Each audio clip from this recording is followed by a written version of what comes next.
And then we're on to Grant Morrison. Talking Morrison with Ray. Because I didn't really see much in between Delano. Maybe Gaiman maybe started before Morrison. I can't remember what started first. Was it Actually, Animal Man it or was was, it Sandman? Neil Gaiman, he started with Violent Cases with Dave McKean. That was in England. It was like violent cases, like gangsters and stuff. And it must have been before Morrison changed, because, although I don't know, because Morrison wrote Arkham Asylum in 1989. So he was doing parallel stuff. So we can kind of go from both. We'll sit with Grant Morrison, why not? Because we've got the Batman connection from earlier. Grant Morrison, he started off in Marvel UK and Doctor Who and Future Shocks. Actually, it wasn't Marvel. Yeah, Captain Britain. Everybody was on Captain Britain at some point from these guys as well. It was Alan like a Moore Marvel did a little UK bit on that. thing. Yeah, Jamie Delano, Alan Davis back in the day. And he did like Doctor Who Weekly as well. That was something for a while. And Future Shocks. Then he got his own strip in 2000 AD, Zenith, who was like this pop star superhero, Yeah, I remember that. And there was somebody called Big Dave, which he created with Mark Miller, which I didn't know. I can't remember that one. That was like 2000 AD as well. Some character called Big Dave. Did you know he was writing for a little bit? They wrote Swamp Thing together, didn't they? Mark Miller and Grant Morrison. They were doing it. I didn't know that. I did not know that. Don't remember it being that good though. But yeah, well, weird. Yeah, Grant Morrison. He started in 2000 AD in Doctor Who and Captain Britain. He went on to a magazine called Revolver, which is kind of a sort of more mature spin-off from 2000 AD. That. Crisis came afterwards as well, but in Revolver he was basically doing Dare, which 2000 AD had revived. Dan Dare, the pilot of the future from the 50s, from Eagle magazine. I was there with Jack, and we weren't terribly impressed with the music. Get your death sticks, get your death sticks. Oh, yes, roll right up, Philip K. Dick. I'd like £2 worth of death, please. Right, so, cut and action. So where were we? So Grant Morrison, he was doing a Dan Dare, which was pretty cool. It was like a very cynical version where Margaret Thatcher ends up working with the Mekon, It's like, and Digby gets killed, and somebody else, his secretary has died, and well, maybe Margaret Thatcher was the Mekon. Well, it's like he's basically saying, but he's like getting into bed with the devil, and it's like, but she doesn't care. And it was quite disgusting what they were doing with him as well. There was some awful sort of, almost like a HR Giga sort of machine type thing with all these like very dodgy looking appendages like milk or like a cow's udder or maybe something else, producing all this stuff. And it was all very, very out there. After he'd done that, I think he got hit up to do Animal Man. Right. And I don't know whether Animal Man was already a character, that's for sure, but I don't know whether it was already an ongoing series, and then Grant Morrison got offered it, I think. Animal Man was a series that wasn't doing so well. And they said, well, how about this Brit? Alan Moore and Jamie Delano are pretty good. Here's this guy, Grant Morrison. He's done some stuff. And he started writing Animal Man. Doom Patrol, Animal Man. Later on Doom Patrol, first. I think Animal Man came first and Doom Patrol afterwards, and he totally revamped Doom Patrol, crawling from the wreckage, and that was amazing. And I mean, it was really quite out there what he was doing. Animal Man was breaking the fourth wall all the time. At some point, he was literally like, I can see you, and he's looking out as the comic at the viewers.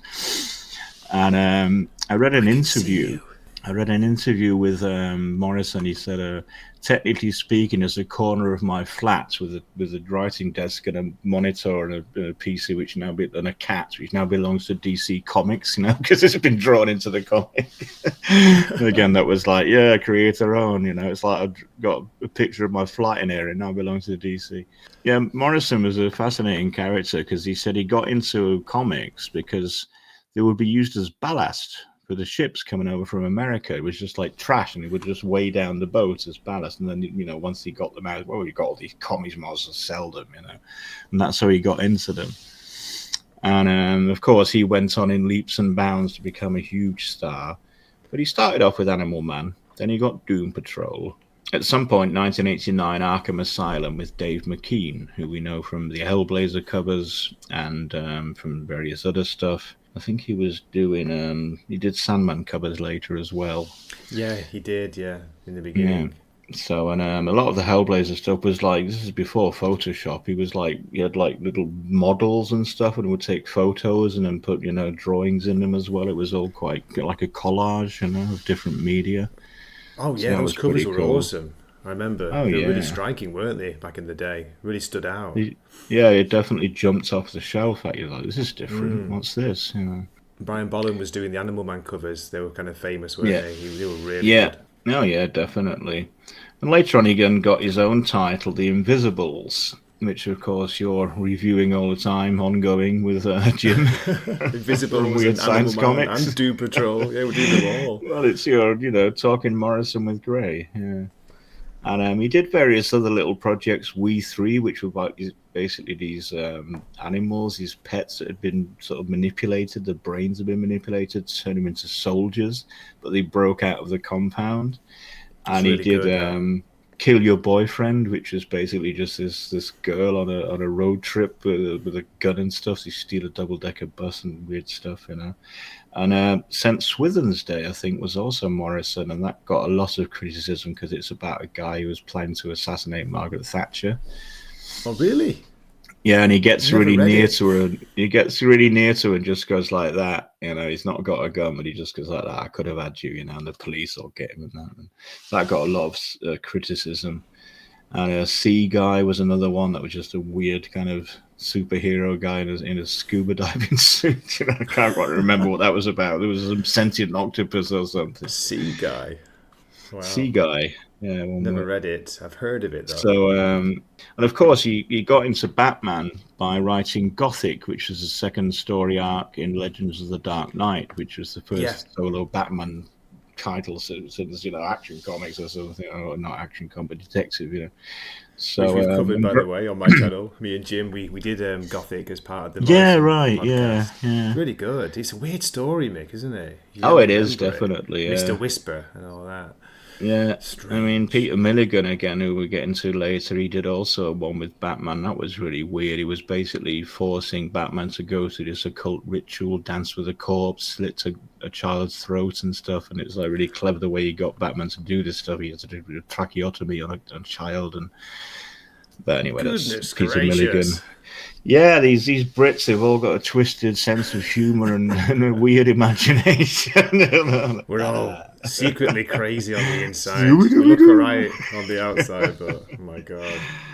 So, and of course, then Morrison just went from strength to strength. He did Seven Soldiers, which was pretty cool. It was like Miracle Man or Mr. Miracle, I think he's called, and various other new characters, Clarion the Witch Boy and stuff. And this invasion of outer space, like of aliens and stuff. And they were all just like, I think it was 7 titles of 4 issues each and a wraparound at the front to the back. That was pretty good. And of course, later he went on to write Batman.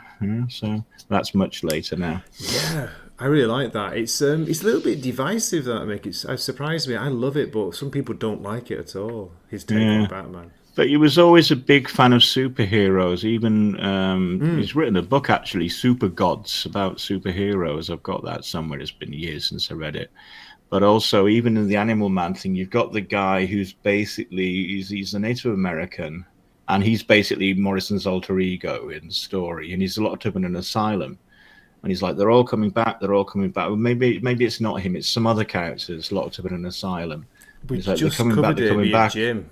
Issue 24. Oh, right. Yeah, but anyway, this guy is... Sorry, go on. He becomes the Psycho Pirate in a way, doesn't he? Psycho Pirate kind of swaps places with... Is it Dr. James Highwater? I think his name is. Yeah, something like that. And that was like sort of... The issue when they went tripping on peyote out I in the desert. watched your review of that, yeah. It's been a while since I read it, but I watched it, yeah.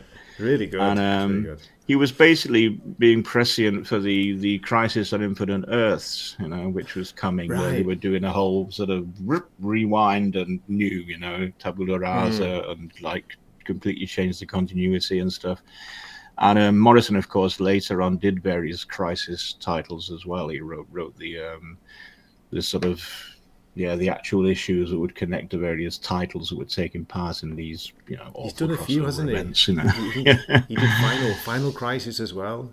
Final Crisis, and then we really did it this time. Final Crisis. Honestly, this is definitely the last crisis. Oh no, here's another one. It's like London buses. You wait a few years and then 20 come along at once. Every few years you get a new crisis. It's like my life, God. Mick. New 52, and they've got a new imprint now as well, haven't they? It's called something similar, like have you seen this or something? Like they're always reimagining. Rebirth is it like? Oh no, it's All In now. So there was Rebirth. All In, that's the one. Now it's All In. Is everybody in? The ceremony is about to begin. The ceremony can begin. So anyway, Morrison, he's a Laurent himself, and he's a comic god, obviously. But there were other authors as well, and we can perhaps now come to Neil Gaiman. Are we allowed to talk about Neil Gaiman anymore? Well, yeah. I mean, what you do as an artist and what you do in your private life. I mean, look at Jim Morrison. He was, by all accounts, a grade A asshole, but he was a great singer and a charismatic performer. So, I mean, yeah, Neil Gaiman, whatever's coming out now in the wash. He started off as a journalist, actually, in the 80s. And I think at some point, as I understood it, he discovered Moore's Swamp Thing and thought, oh, this is good. And then, as from his own words, he started going down to Forbidden Planet, which is a big sort of chain. I'm not sure if it's international, but definitely in England. In most of the major cities, they have a branch. And he got into that, and he got in touch with Alan Moore, and they became friends. And Alan Moore was basically telling him how to write comics. That's what he said. So he then started also Gaiman in Future Shocks. Oh yeah, I've got mixed up. Sorry, Violent Cases was Gaiman, not Morrison. So yeah, he did a Violent Case with Dave McKean and Mr. Punch as well, which is another one. Mr. Punch, I have that. Vaguely remember that. And then they Black Orchid, Mick. Black Orchid. Well, yeah, I was about to come to that because at some point then DC took notice of Mr. Gaiman as well, and they said, well, what would you like to do? And he said there was this meeting with Karen Berger and maybe Dave McKean was with him, and some other people from DC, and they were going through this list, it's like I don't know, the Phantom Stranger, and they said, no, we've got plans for them. Now we've got plans for them. And he said, well, what about Black Orchid? And they said, Black Hawk Kid, who's that? And he said, no plans for them then. And I was looking a bit about the history of that, and he was writing it, and they were a bit sort of skeptical. DC, they were like, "Ooh, is this going to sell?" And then Dave McKean gave him the art, and he said, "Oh, this is wonderful," And of course, it was a revolutionary concept at the time. It was all about the ecology and the rainforest, and the way that we're all messing up the entire planet.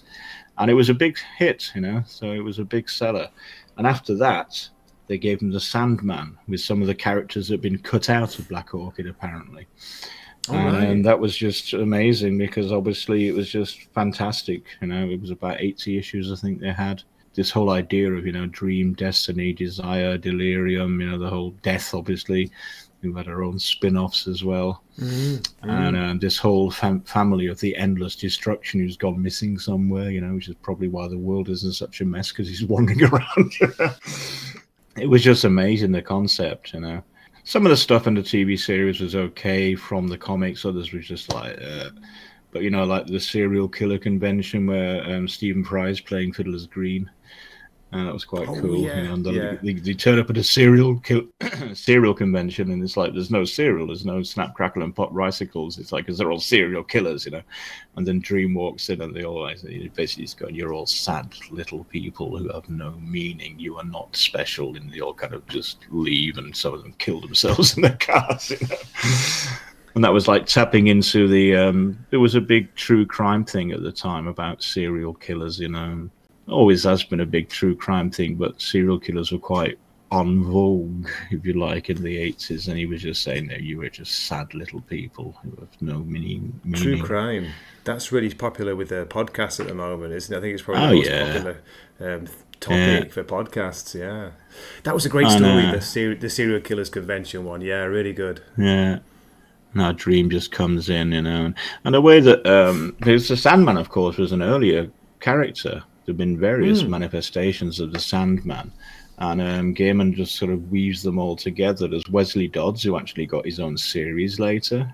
Who basically was dressing up in a gas mask and putting people to sleep with his Sandman gas. Mystery Theatre. Yeah, exactly. Yeah, that was later.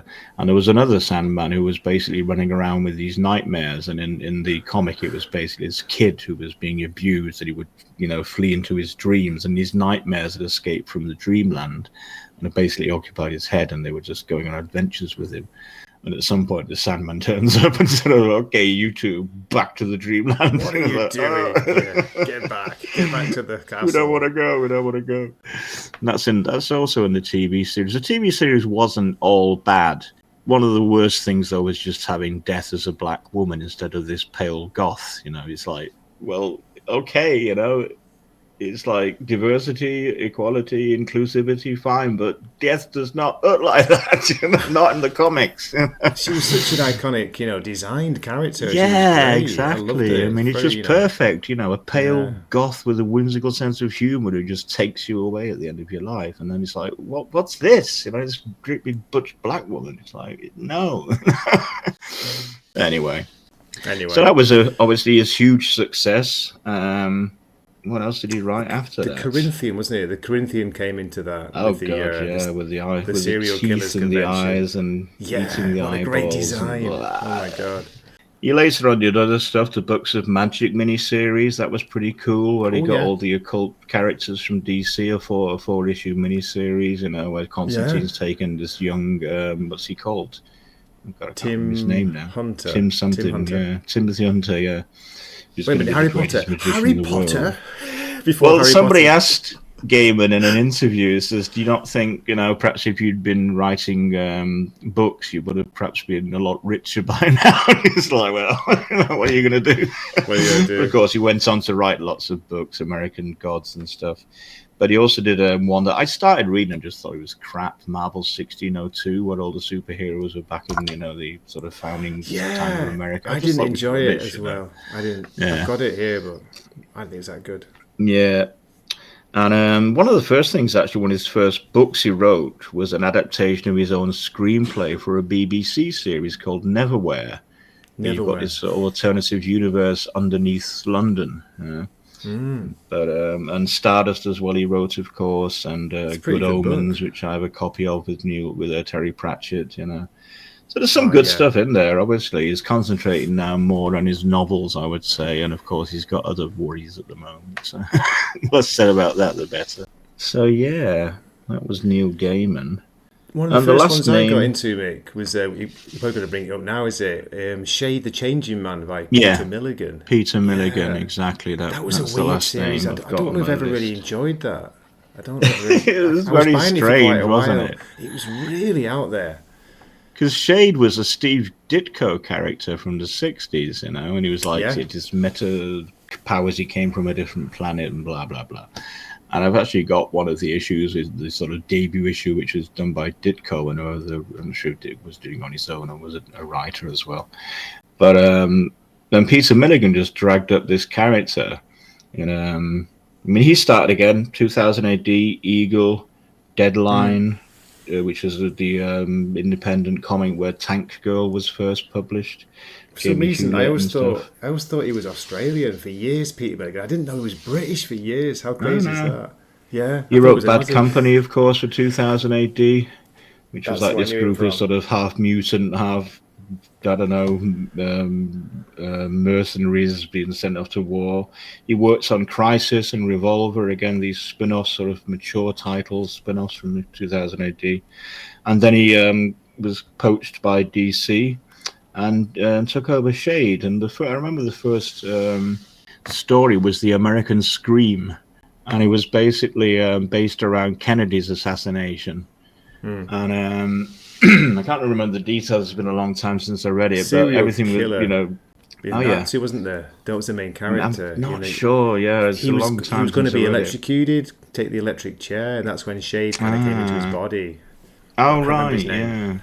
And sort of everything just goes weird, and Shade has these powers which he's very seldom got under control, and everything just warps around him. And it was mainly a kind of a triangle between Shade and Kathy and Lenny, who was also a woman, and they were just going through America having these mad adventures. And that was pretty cool. It went on for 70 issues, Yeah, it did. 70 issues. No way. Number 33 was Vertigo then. It was 93 when it got started. And he did The Human Target later, which was also made into a TV series, an old DC character, basically this guy who would put on makeup and adopt all the mannerisms and speech patterns of the people who were in danger. And then, there would be an assassination attempt or something, and it would actually be this special forces guy who was a master of disguise and mimicry. So that was pretty cool as well. I got the trade paperback somewhere of that. And at some point, he took over Hellblazer, as you said, probably getting on towards the end of its run. I've got 2008 Hellblazer. Perhaps he had 2 runs on it. He certainly took over the last. Yeah. Last. It was Mike Carey was doing it for a while. I think Mike Carey, yeah. Did he exactly? Various other people. Yeah. Yeah, I wasn't really researching that too much. No, at the end, he got the Justice League Dark, which I thought was okay. Some of it was okay, some was a bit. And then he went on to some more independent stuff, and he did some British characters again. Dan Dare he went to, and The Prisoner, which was this cult 60s TV series with Patrick McGoohan. Apparently did a comic strip of that. I'm not a number, I'm a free man. What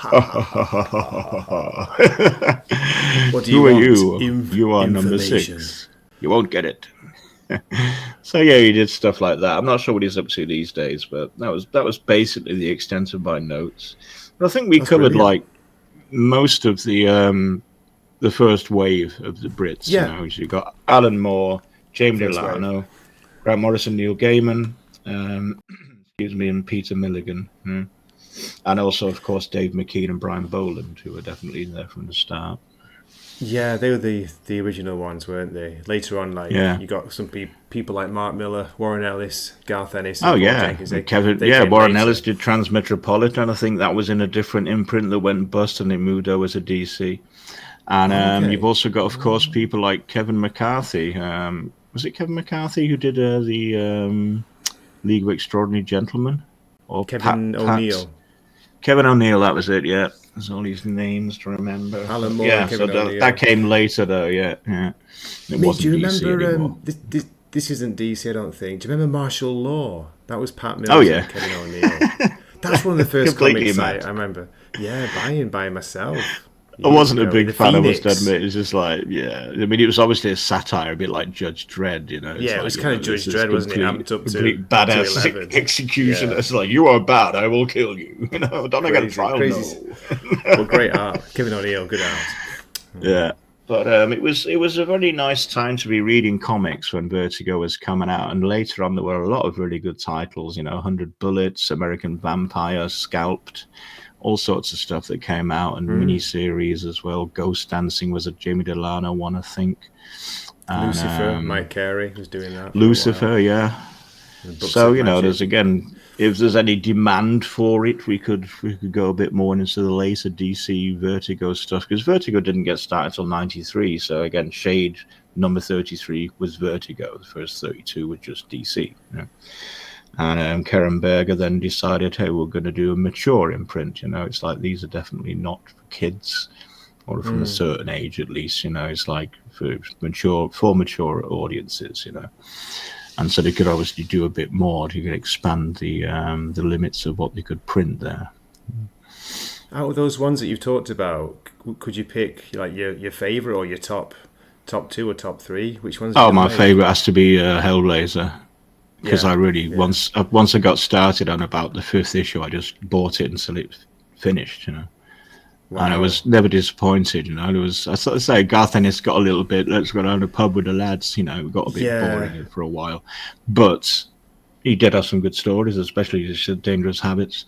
I wasn't sure about. Was it Brian Azzarello's short run on it? Yeah, he gets put in a maximum security prison and stuff, and then there was a controversy where they pulled the story because it was about gun violence. I don't even know what the actual story was, and they thought, okay, this is getting a bit too much, That one, Ellis. And, but there were various other authors whose names escape me now who took over and all did a decent job, and some of them really nailed it. And I thought it was a shame that Cy Spurrier's restart didn't last very long, because I thought he really got the voice, He did, yeah. That was good. His first run was good, I thought, but it was cancelled due to sales, basically. Yeah, I'm just reading Dead in America. I've got up to about issue 4 now, or 5. What do you think of that so far?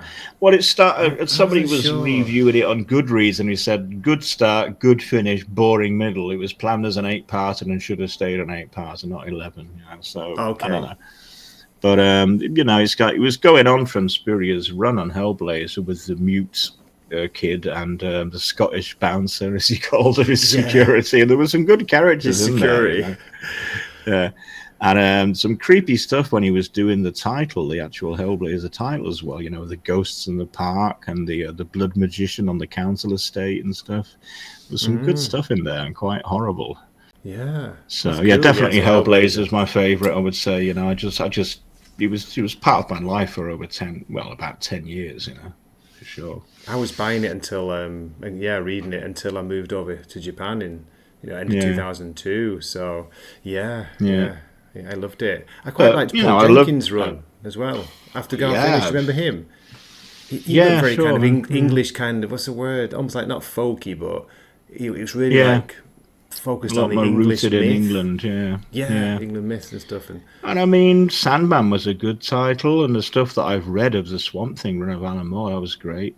Yeah, I enjoyed Sandman The too. Invisibles, we were all excited when that came out. It was like, a new Grant Morrison title, which we can start really from the beginning, because most people hadn't picked up at the Doom Patrol when it started, and of course it was impossible to get the issues. I mean, I got a collected edition crawling from the wreckage of trade paperback. Grant Morrison, he's just out there, isn't he? I mean, you can't say a bad thing about the man. I don't know. He's kind of he's lost his mojo, or he's lost it. His more recent work. Well, maybe nowadays. Impressed, but his earlier stuff was great. I mean, he did stuff like he did like a strip. I think it was in Crisis or Revolver. And it was like Adolf Hitler when he was living in England, before he came to power and stuff. And he's relating this as a diary, and it's like he opens his wardrobe and it's Morrissey in the wardrobe singing something, and it's like, there's a man in my wardrobe singing. I think I might be going mad, And then he Heaven knows I'm miserable now, or something like that. Yeah, something like that. It's like, I forget the title, but it was just this kind of 6-part about Hitler in England before he came to power. Missed that completely. Yeah. Okay, cool. Should we wrap it up? It's perfect. It's just coming up to an hour, isn't it? That's perfect, I think.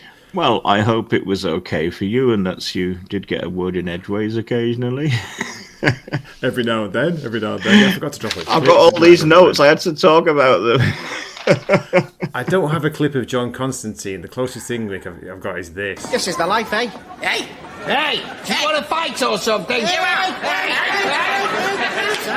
Down, This is life, isn't it? Oh, yeah. All right, calm down. Stereotype. Champions again. Champions, man. Tell you. All right, our kid. We won the league. Did you know that? We won the league again. We won the league. Yeah, and my local club got promoted as well. The two teams nearest to them in the second division, they both lost yesterday, so they can't be caught. They got the second automatic promotion place, so that's big. It was a big party in Bielefeld last night. They don't play until today, and they're away, but because the other two teams lost, who could have maybe beaten them to second place. In Germany, it's like third place plays against 16th place in the first division. It's really unfair, And whoever wins either changes or stays, and it's like, it's not even like in England where you've got 4 teams who definitely one of them will go up. No, it's like if you lose against the the 17th team or the 16th team, you don't get promoted. That's not fair, But anyway, Bielefeld is second, so they're going up. Yeah. Yay! Football, we got weather, football, bit of comics in between. What more do you need? Well, I do hope you enjoyed listening to us waffling on, especially Mick talking about the British invasion in comics. And do let us know in the comments if you want us to continue. If you were there or not there, but it was a good time to be reading comics. Definitely, I was getting them, monthly as they came out, and it was a great time to be reading comics.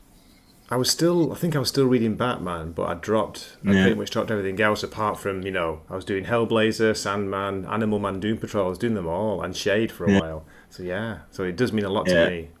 I had money at the time as well. I can't afford to buy comics now. Oh God, yeah.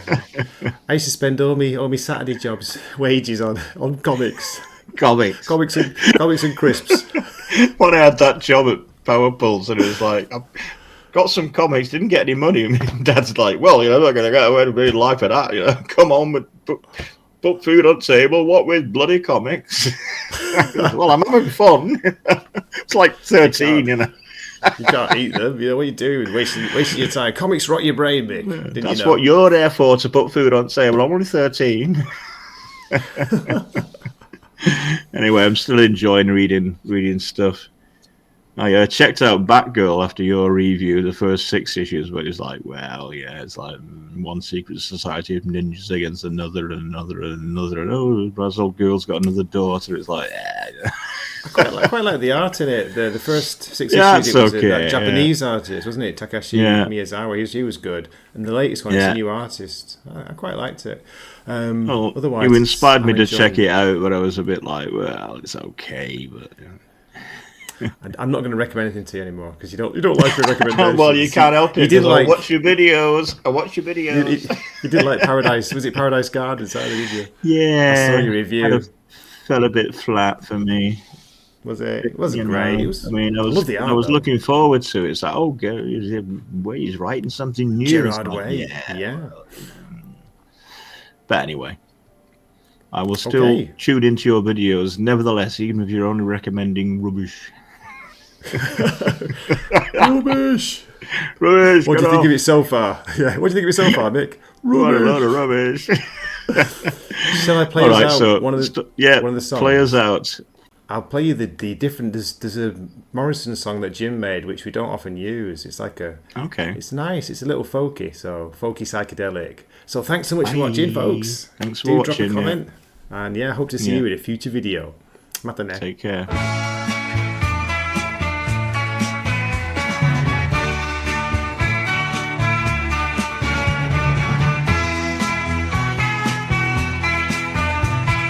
Turn up and you will hear tales of heroes, hopes and fear.